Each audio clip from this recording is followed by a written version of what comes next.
Hello everyone and welcome to question 50. Imagine that we've got this far.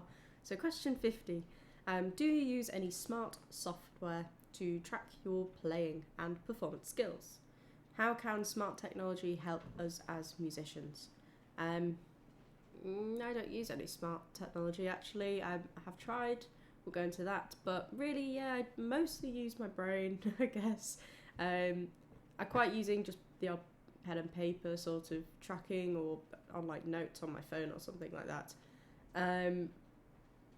And yeah, those are I think my main ways of doing it. Sometimes if I've been doing like a longer project or something that requires lots of bits to be learned, I'll write down and have my practice. So just to label it section A, section B, section C, section D, or whatever, and I would have that written down on my phone or pen and paper, and I would track my progress of how well I'm doing with practicing it.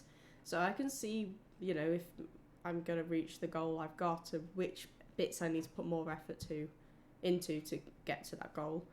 I think using videos is actually a really good way of doing it. I have on another playlist my Maple Leaf Rag practice diary, really not done much recently because I've been doing other things for that, for piano. So I have so far only got progress on on the section A part, which I could do with updating, because I have actually practiced that a little bit, and section B, which again is almost getting there, and I've got some other bits that I could do with actually getting uploaded, but I'll do that soon. But yeah, if you want to go over and watch that, then you're welcome to. And it's just nice. You can do it on YouTube. You can do it just publicly so other people can watch it, but you can also just hide it and just have it for yourself, for your own sake of tracking your progress, because then you can look back on it and go, oh yeah, I have improved since 2 weeks ago or whatever. And there's other ways of doing this. You could do it you could separate it into playlists and have it as just one song, progress on one song, like I'm doing with the Maple Leaf Rag piece.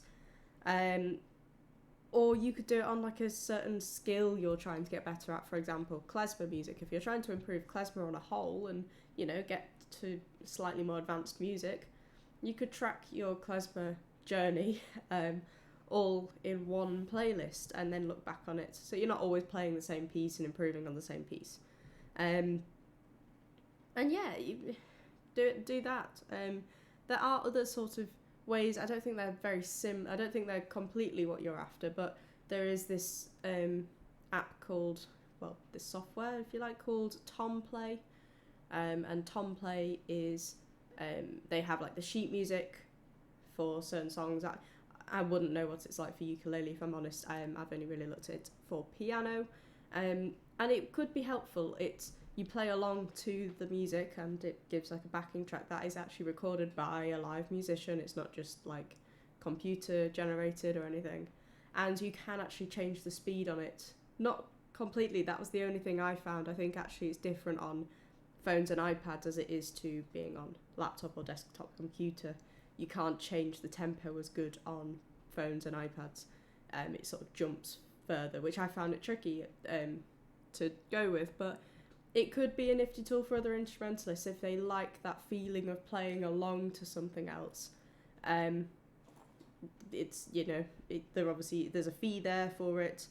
It's I think a subscription based fee, and you can also buy tracks separately if you don't want to pay the subscription fee, but it probably would work out cheaper. But yeah, there's many ways you can do it, but I just like pen and paper, if I'm honest, and practice videos does me absolutely fine. So yeah, any more questions on this, or pop down in the comments other ways you might find practicing helpful. And yeah, I can always do another video on this later on if there's other questions you have. Alright, cheers, bye.